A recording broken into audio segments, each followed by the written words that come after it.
So I go on this blind date, which, blind dates are really tricky. You never know what you're going to come across. But I meet this lady, and I must say, this blind date was the most amazing experience that I've had in a while.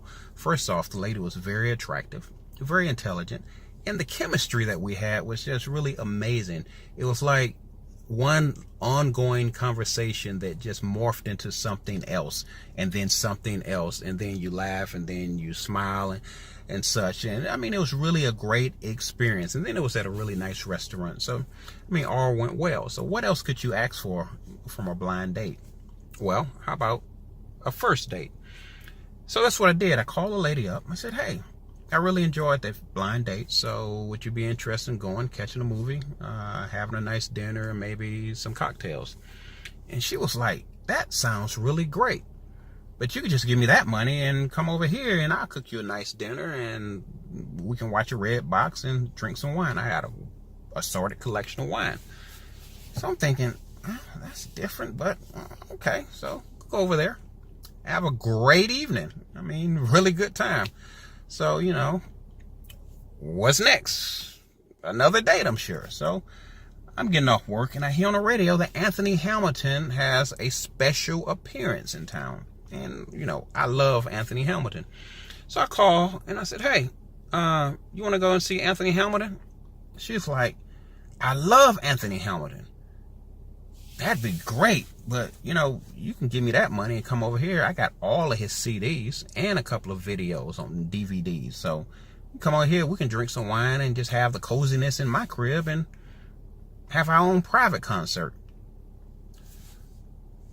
Okay, so I go over there, kick it, we have a pretty good time.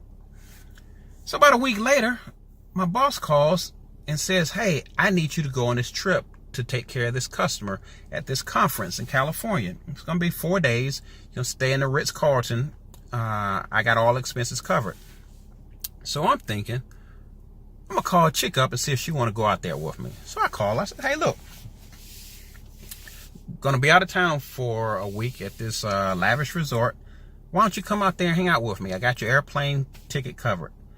She was like, man, that sounds great. That would be wonderful. But shoot, you can give me that money and I'll just take the megabus out there. Okay, now, I'm detecting a theme in my mind. I'm saying, okay, what is going on? It's always this money thing. So, time goes by. I'm pretty much settling into her tendencies. And I've just had one of those days where, all you're thinking about is getting you some. That's all you're thinking about. So I go by the house, and she's cooking. I walk in, I throw $200 on the counter, and I grab her. And she's like, what's that for? What are you doing? I was like, hell, I'm just giving you the money. I'm trying to get me some. And she's like, well, what the hell? What, you think I'm a whore or something? You treat me like a prostitute? Just giving me money and trying to have sex? And I'm like, what?